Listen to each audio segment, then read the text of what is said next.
Okay. Whatever. Well, after that great musical introduction, I want to say good afternoon. And this is Todd Aaronson. I am here with Chris Murphy, board chair of Visit Modesto, CEO of Sierra Pacific Warehouse Group, and much more that we're going to learn about. I wanted to catch up with Chris to hear a little bit about what makes him tick. Where does his incredible passion for Modesto come from?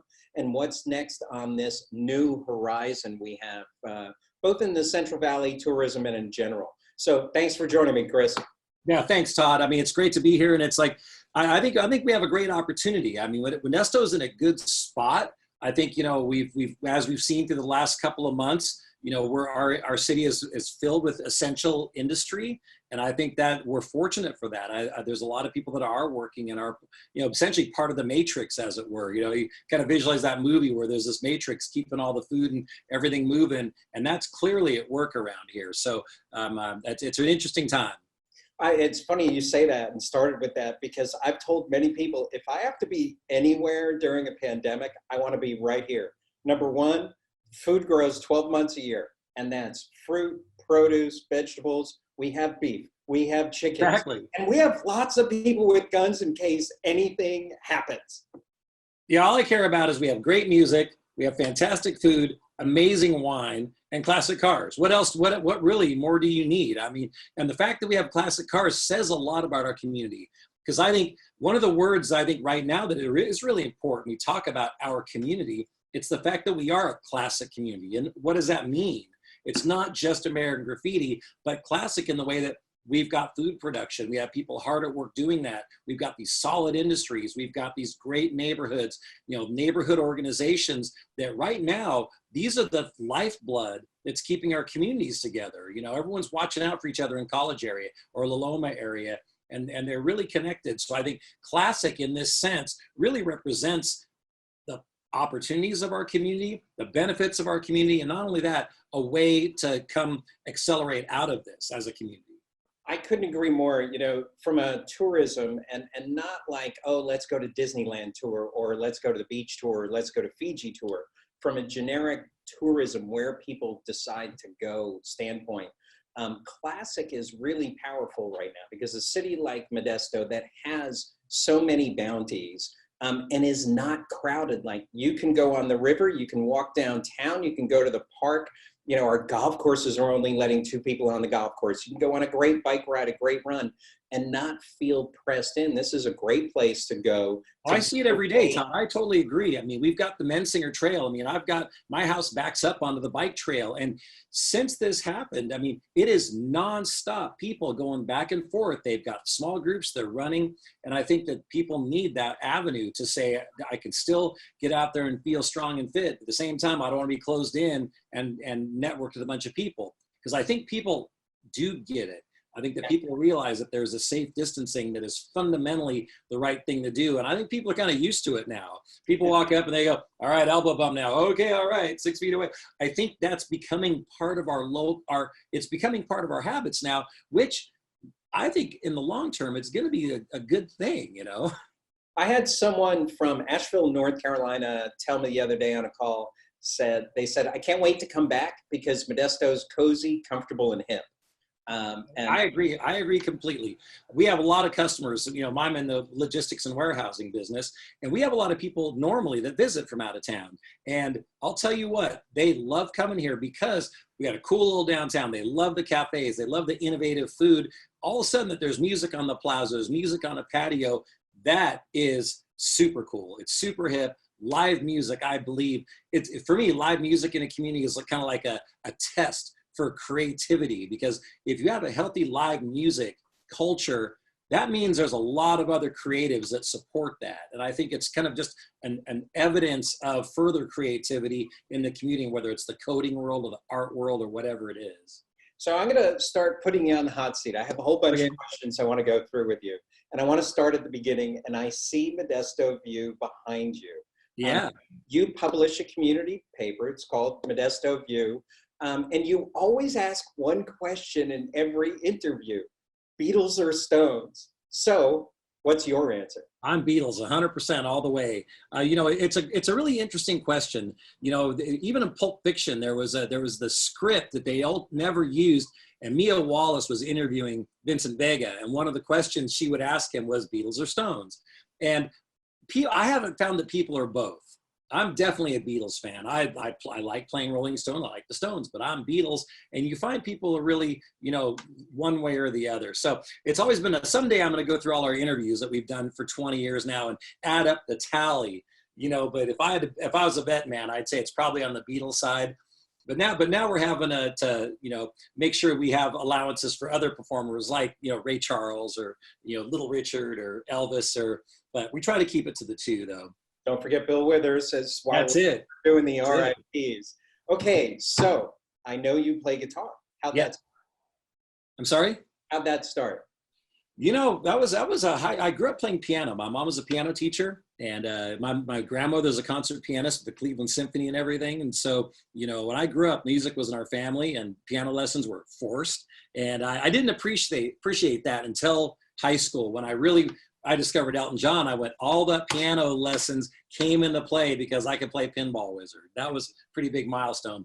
But then I was playing guitar, you know, and starting the end of junior high, early high school. And I've always been in one sort of band or another playing music. And I've never been a really good guitar. I know a million songs at 85% quality level, so B+ paper. And I'd rather know a lot of the variety than, you know, I'm surrounded by fantastic lead guitarists like Joe Beretta and Gary Nelson and Doug Robinette and these guys, Darren Morris. Let those guys do the shredding. I just like strumming and singing. So when you sit down and pick and you just want to chill and it's all in your head and in your hands, what are you playing? Whatever. I'm fortunate that I play by ear. So if someone throws a song at me, yeah, so I can usually figure it out pretty quick. You know, I've been kind of digging through old Madman Across the Water, Elton John lately, and just a lot of, you know, stuff that we've been doing these live casts. So one of the things that we've done is because people need music and because people need that connection, we're doing nightly music, virtually live shows on Modesto View at 6 p.m. So people are getting out there playing music. And I've done a couple of these, and you have the Facebook Live, you're kind of just taking requests from people. So it's kind of like, all right, I kind of know that one. I kind of know that one. And that's what makes it fun is you're interacting with people, you know, like you need to do. At the same time, you're going out there practicing some stuff you want to do. And I think those webcasts are a fun way to break out of your mold. I play some stuff on these live casts. It may not work. It may not be finished. And I gave it a shot. Oh, well, you know, stop the song and move on. It's not like you're playing at a bar or a place and people expect it to be perfect. You can kind of just practice and get better on a webcast. So for anybody who's listening, that's at Modesto View. So nightly at 6 p.m. Or just go at Modesto View, pick it up, social media, you know how to use that. Okay. I want to talk a little bit about community advocacy. Yeah. And you're not just passionate about Modesto, you're actually a passionate human being about humanity. So I want to hear a little bit about the give back programs you've worked on, but maybe you want to give us a little history, like how long you've lived in Modesto, what brought you into all these give back programs and community advocacy. And then I'll get into, I have some questions about mamas and nonprofits and things that, but I want to hear your story. Well, and this, to make a really, really long story super, super short, you know, I grew up here and went to Beyer High, class 79, go Beyer, and I hated it. You know, I mean, we had fun, we cruised and all that stuff, but I never thought I was going to live here. I went away from college and didn't think I'd come back. And ultimately, I came back at my junior year of college, finished at Stanislaus, loved it, but we got married, moved to Seattle. Then spent 6 years up there and we moved to Morgan Hill, worked for Specialized Bicycles. And then our family business, which is Sierra Pacific, the warehousing company, that opportunity presented itself in 1996. So it was a good time. My kids were little. And it was time to move back where we had a great sense of community. We had family around. And not only that, it was a place to kind of slow down because I was on the road. You know, I was a 1K United, Asia, Europe all the time. And I had the best job in the world for a single guy. With a family, it didn't really work out well. So came back into town, and I discovered Cafe Diva when I came back, because I was dragging my feet. Oh God, I don't want to come back to Modesto. And then I discovered Diva. And then I discovered my neighbor was the city manager at the time, says, we're going to rebuild downtown Modesto. We're going to put up 10th Street Plaza. So we kind of, mourned the loss of the Hotel Covell and everything. And we filmed, that demolition.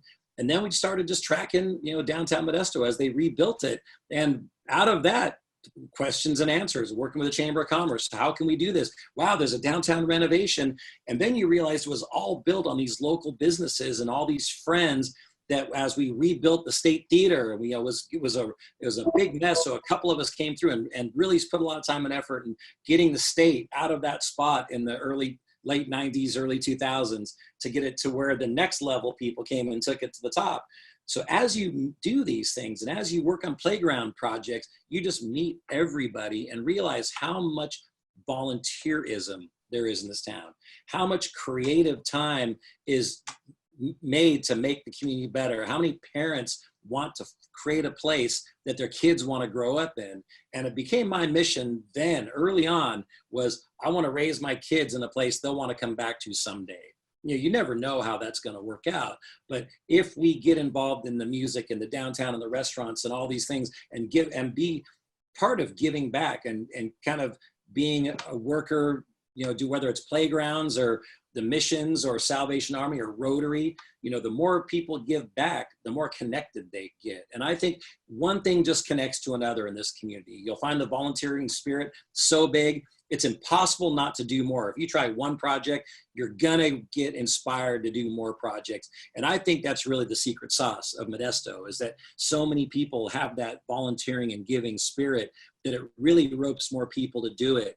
And I think it's rare that a community has this much volunteerism. I know we did the Amgen tour and these big events, they were shocked how many people would come out and volunteer their time to be a course marshal, race marshal, or hospitality.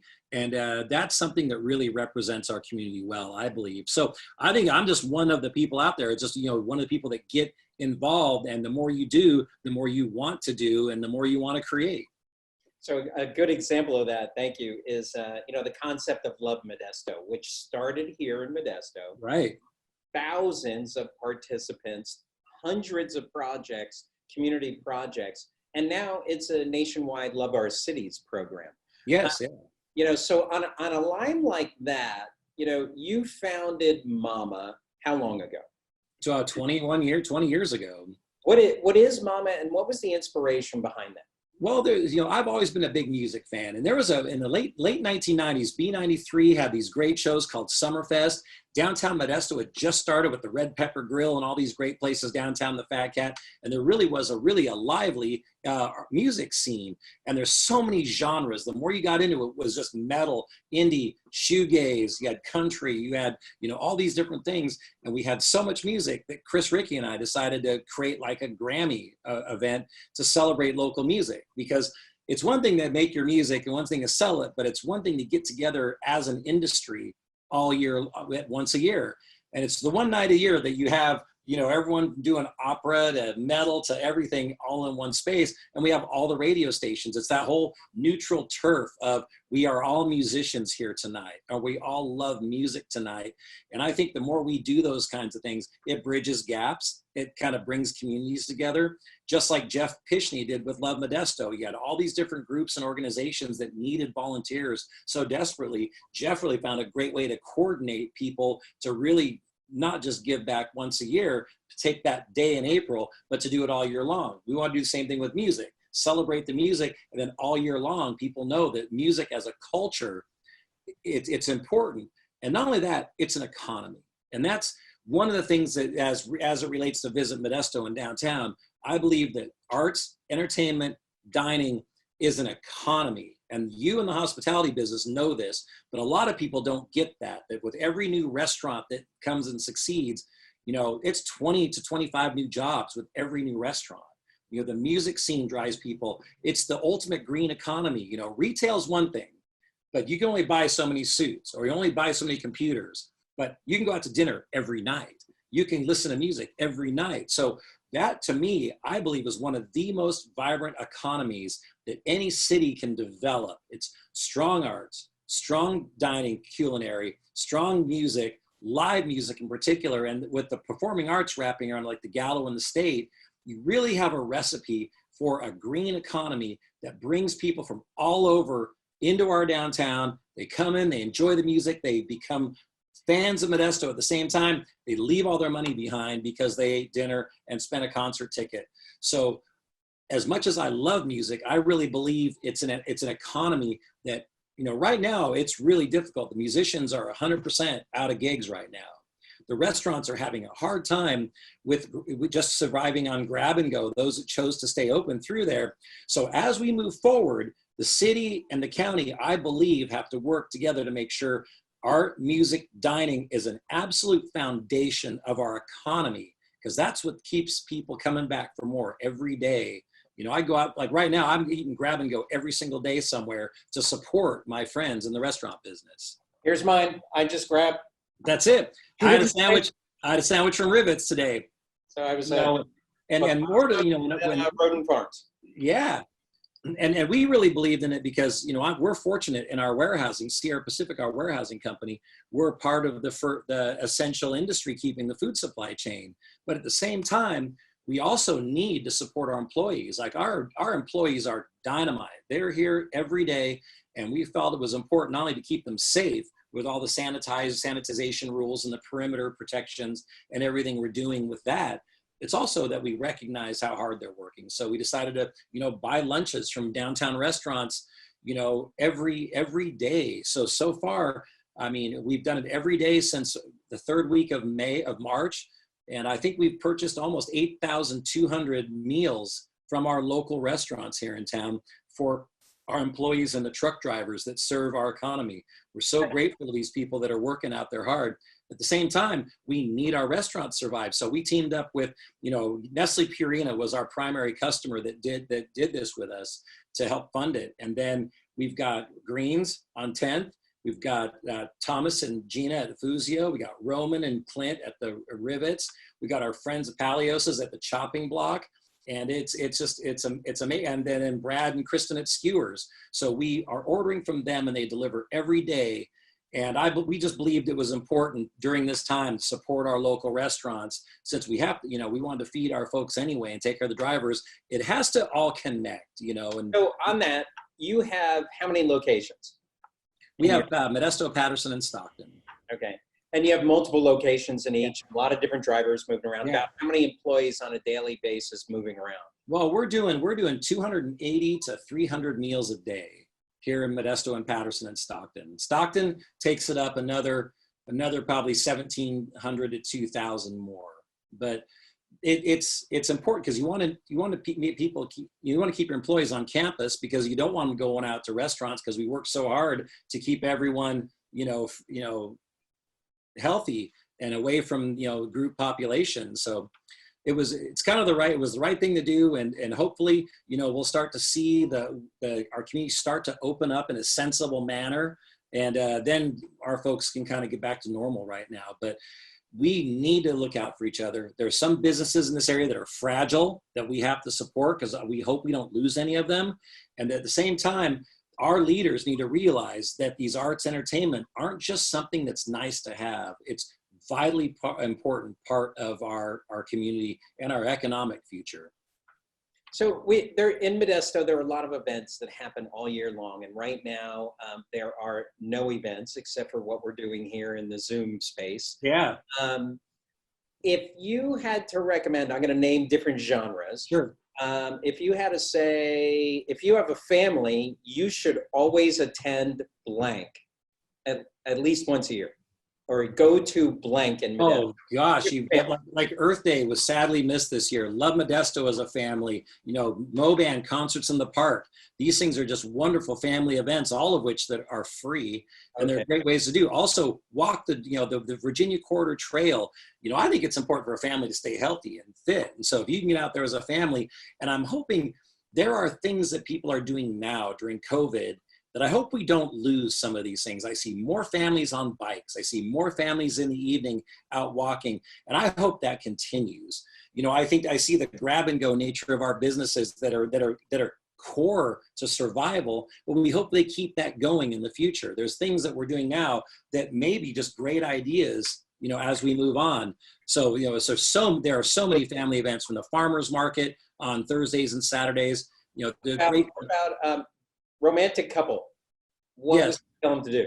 There are some, like, are we talking during COVID or talking back in normal generic time? You know, there is a world after. Yes, there is.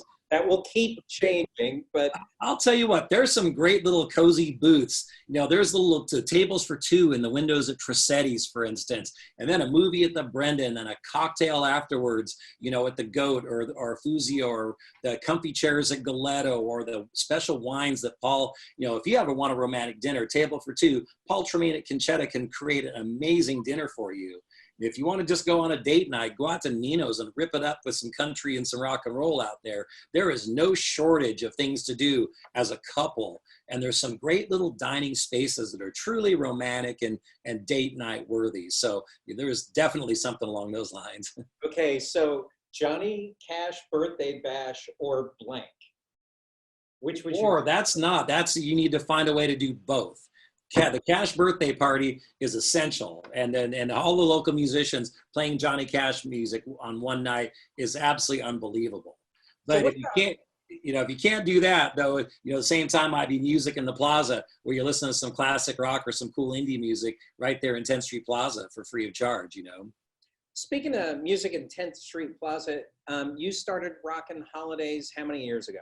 This will be its 7th year coming up.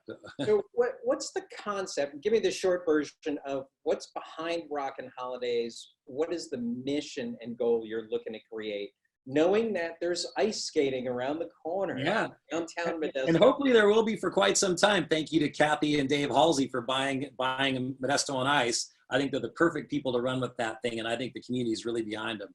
But here's what happens. You look at all those great vintage pictures of Modesto, you know, all the great Christmas decorations that were down, and that's what we wanted to really create, that spirit. And so I'm a huge Disney fan, and I love Cars Land. I love, you know, Disney has kept many traditions alive, whether it's Dixieland Jazz. I mean, they're almost single-handedly responsible for keeping that genre, you know, in the public eye and popular.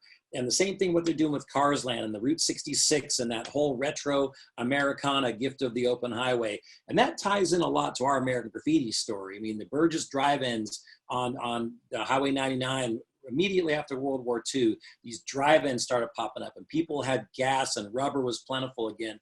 So I believe it captures our classic culture, because that's really where we started to explode as a city, was when those things happened. And bringing that cool retro downtown decoration thing to downtown Modesto free of charge, because we also realized that, you know, most of these places have Santa Claus, you have to pay. You can't even get a picture for free. So we want to make sure that any family in Modesto could get a free picture with Rockin' Santa.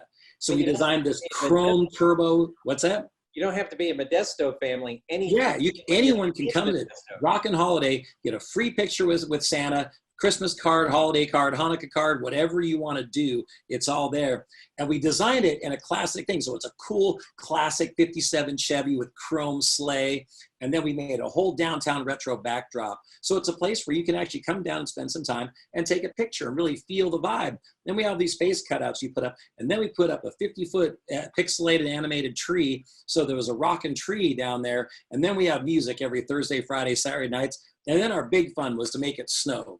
And it's like, if you used to go to Metreon up at San Francisco, you can come down on Thursday, Friday, Saturday nights. It will snow in downtown Modesto. So it was really to create a magic place for people of all levels, of all backgrounds, free of charge, to kind of take people back to those times when we had these cool little classic downtowns.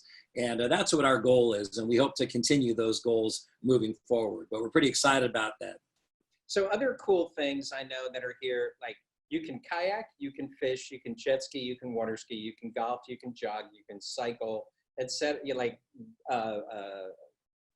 river run, you can mountain climb. I mean, so what's your active thing to do? Cycling's my thing. And it's, I mean, right now, I mean, we've got to find more places to ride because sometimes it's frightening out there, people on their phone. And so, you know, you just, I mean, it used to be so relaxing, but now every time a car goes by, you got to go, woo, you know. But I think cycling is a great sport because it's flat. There's no reason not to be on a bike. Our highest elevation is the overpass at Briggsmore. I think it's like 87 feet or whatever it is. But Modesto's a great flat city. We have a lot of bike trails. So get out there and check them out and stay fit. And then ride out around Oakdale, Woodward Reservoir, and Knights Ferry. Those are Hall of Fame loops. Warnerville Road out here and back into Waterford. Other great loops out through Patterson, up Del Porto Canyon, going up there all the way to Mount Hamilton if you got it, you know. But cycling around here as a point of origin with great local rides, you know, 10 to 15 minute car rides away to plant your home base and then go up higher in the mountains. It's a great thing around here. And, you know, but just one of the bonuses we have is, I mean, we're the home, not only are we the home of George Lucas for American Graffiti, the home of Star Wars, the home of Gallo Wines, we are the home of Royal Robins. And so Modesto truly is, I believe, the home base for all the climbing world that's up in Yosemite. It's a day trip away. And that's one of my favorite day trips of all. If you can just get up early in the morning, go up to Yosemite, hike up to Vernal Falls, do the Mist Trail, stand at the top of that waterfall, get back down, have a pizza and Camp Curry, and then you can get home. It's one of probably the best day experiences.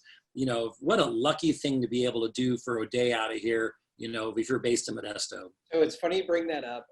This guy from Asheville was actually out here June of last year.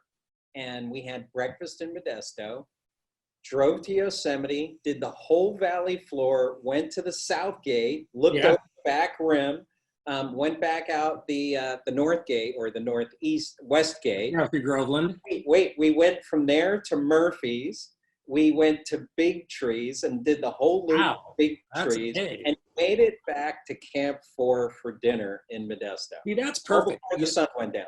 You know, see that's why I believe is, you know, Modesto is really lined up. And this is back to the travel and tourism side of it. You know, there's 3 places in California that you just need that kind of line up geographically and physically. You've got San Francisco on the West Coast.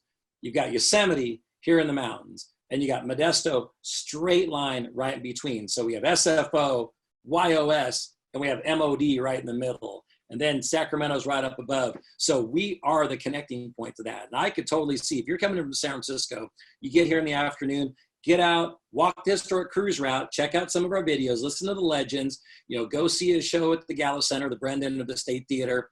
You know, then the next morning and then go have dinner over at Camp 4, check out the Royal Robins thing and get that whole aspect. Sunday morning, get up and have some really cool breakfast at the Goat, and then kind of check out all the downtown, maybe check out all the cruise murals, and then head up to Yosemite. So we are great, not just an overnight hotel space. We're a great get out, explore, find out what we've got going on, explore the downtown, explore some of our people, and learn a little bit about it. And that's one of the reasons I built the historic cruise route, is so for people could very simply take a look at these signposts on 10th Street that was a drag and learn something. Pull up a video, listen to George Lucas talk, or, you know, Leroy Applequist. I have to ask you about that. So I didn't live here before 2005, but you grew up here.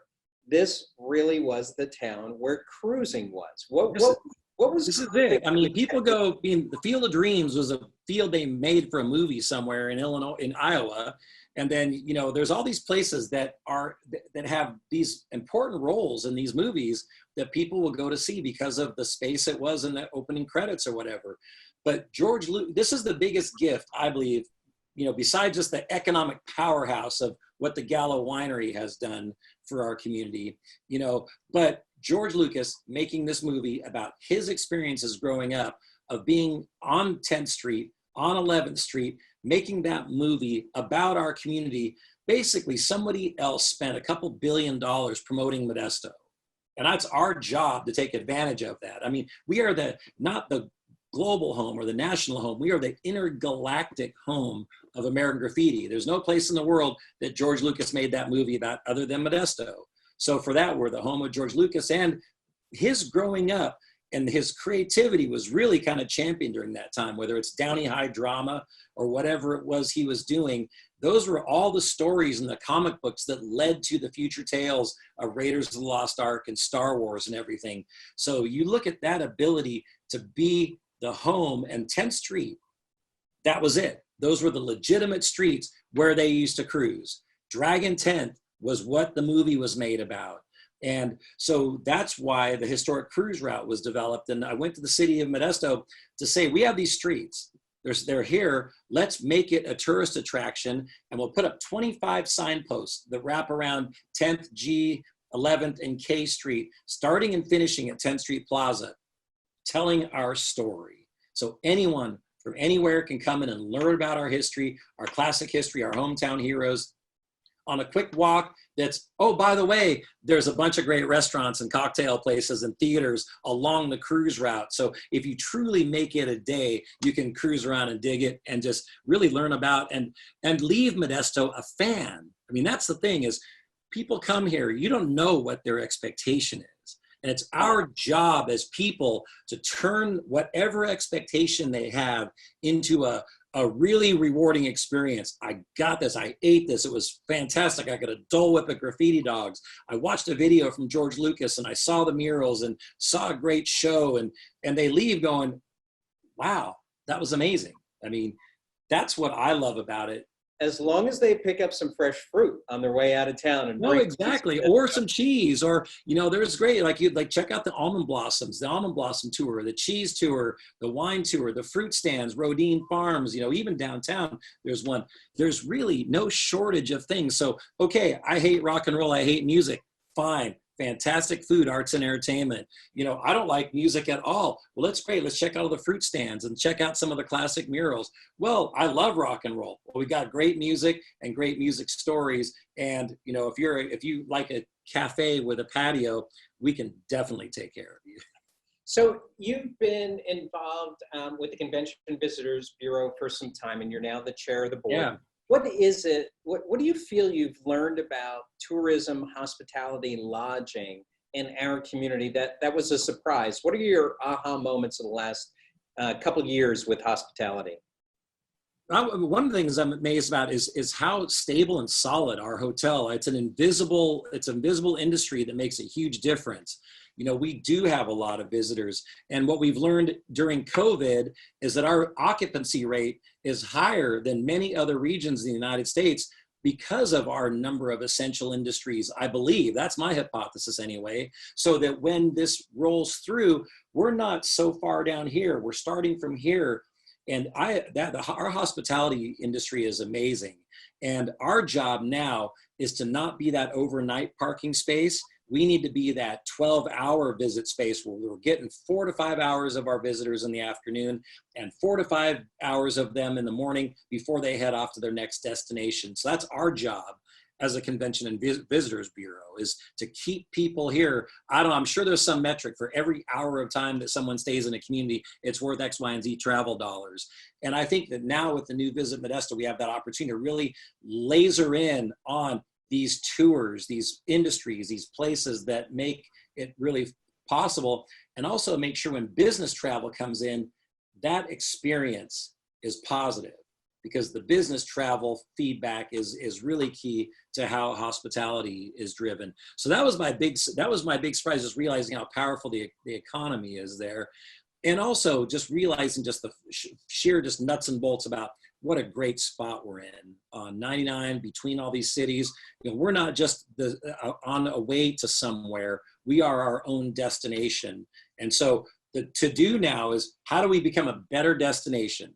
How do we create more things for people to see? You know, we are working on building a museum of classic cars and American graffiti, a graffiti museum to tell our story. So this is our job now, to make sure that when people do get here, we show them something that they really want to see. And I think that we can leverage our Moban feeling and our great cuisine and our great music to create experiences that people will appreciate. So that's really what's, you know, kind of fresh on my mind right now as we start looking on this path out of COVID. So I want to ask 2 questions in closing, then I'll give you one last commercial. So the first question would be tying into what you just talked about with tourism. If you could have associates of businesses here in Modesto do one thing different, I feel like Curly, one thing, remember that? But if you could ask associates to do one thing different or one thing on a regular basis in their customer interactions, what would that be? What's that message?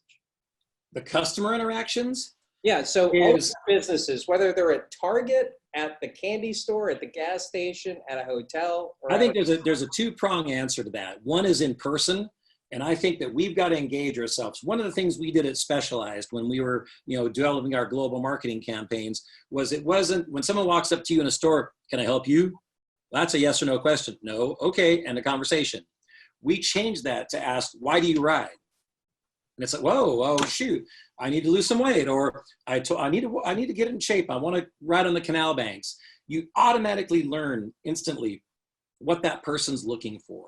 We've got to change the way we approach a customer, and saying, why do you ride? What are you trying to build? What's your favorite kind of food? What is your favorite thing to eat for dinner? When they're looking for restaurants, because then you're engaging that person to try to find out what they want and learn something about what they want. Otherwise, it's a yes, no answer. If you're walking, you want to come inside? No. That customer walks on by. It's like, hey, we've got, what's your favorite kind of steak? They'll stop and say, well, I don't like steak. I like chicken. Fantastic. I got a chicken. So we need to do a better job of engaging that customer the moment we see them, whether it's on the street sides, at a counter, at a drive-through, so that experience, that return visits, like, wow, they actually cared about what I wanted. And it's, just like the gas lamp in San Diego. I mean, I travel a lot and I steal ideas from every city, whether it's New Orleans or Charleston, New York, Paris, or wherever it is. There's always something that someone's thought of to do it better than we do. And I think it's perfectly okay to steal those ideas and bring them home. And the way the restaurants approach guests on the gas lamp, they're actively engaging these people as they walk by to find out we need to do a better job on that, not just in the restaurant industry, but everywhere else. And then the other fork of that conversation is we need to recognize the power of the impact of negative social media. So by saying that, we've got to do twice as hard work to make positive social media. And that's why I started Modesto View, was just to create a counter narrative to the bad news or the perceptions or the mistakes or the myths about our city. And I decided we're going to be a positive force for change on digital media, in print, in audio, in video. Every message that comes out of Modesto View is positive. So I can sleep at night knowing we never said anything bad about anybody. We didn't slam anyone's business. We are there to uplift our community. So that's what we've done.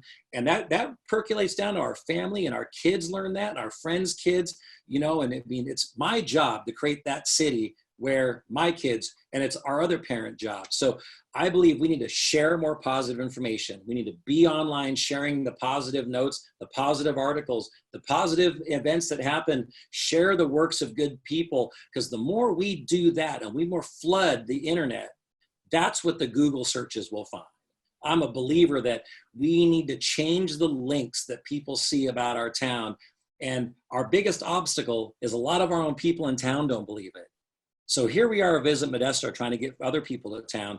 I believe we have another core audience of people in our own city that don't believe some of the possibilities we have here. So we have a double prong marketing effort. We got to make sure we turn our own people into evangelists, get those businesses sharing the positive news, and then you start to see some critical mass. And the upside of that statement is it doesn't matter whether you're in New York, you're going to get New York haters in New York, you're going to get LA haters in LA, you're going to get Hong Kong haters in We accomplish nothing by listening to haters. I mean, right. Every post, every event, everything will have somebody that says that's a stupid idea. You just can't pay attention to that. You got to move on, and you just got to realize that it takes more work to create something. It takes more work to launch an event. It takes more work to create a positive influence than it does to throw a rock. And I think we just all need to remember that and choose what we engage with, on Facebook. It's tough out there. I mean, I've thinned out my Facebook friends and all this lately, and it's basically surrounding myself with people who have a more positive outlook about what our challenges are, what our neighborhoods are like, what our friends are all about. And I mean, that's just how I choose to live my life, I guess, It's a good call, good statement. Speaking of recently, what do you feel, and this is about what's here for you and in your heart, what changed or should change because of the pandemic? And how does that relate to Modesto? So, give me a little bit of your personal sentiment and then bring it local. I think so much of this stuff is unknown. It is our job, if we're a business owner or a business operator, to make your employees and the people that visit feel safe. I think that is something that's new to a lot of people. And I think it's something that's going to need to be reinforced from now and probably for a long time in the future. There's no free ride and just, let's not care about this stuff. So I think that we're going to see, I think we're going to learn to live with some distancing. And how does that manifest itself in the restaurant capacities and things like that? I think that people are kind of respecting that space because there's a lot of habits that have been formed now. And I think that's key. But at the same time, though, we've got to find a way that some of the good that came out of this COVID is that we really got a window on a lot of people's lives and houses and who they are. People became more personal about, whether there were 10 band names that the first initial of their name. I mean, you learned about what bands they like, what their favorite coffee cup is. And I think there's an awareness now we have of the loves and likes of people that really we can build on it. And I see with these virtual concerts, people have a desire to share these experiences. And I don't want to lose that. There's a closeness right now that I know I see with people that we didn't experience, because when everyone's going a million miles an hour all the time, you don't really sit and engage. And I think we're engaging now. So how can you take this newfound kind of sense of calm and getting to know people or doing this at the same side, we're being safe to each other, but now start bringing the entertainment back in and the dining and those things. So I think that's going to be a true challenge, but I think we're probably going to end up being a more closer knit community, all said and done, if we do it right. And I think there was a lot of teamwork. There is a lot of teamwork going on right now that we should try to keep those things in place. And I mean, a lot of the Zoom stuff that's happening, what a great way to not have to wait to have a face-to-face, but have a quick meeting and then move on, because maybe people will be more creative with this as the face-to-face gets back at the same time, just to accomplish a whole bunch of stuff. Some point you just want to touch base with people. Hey, where are we at?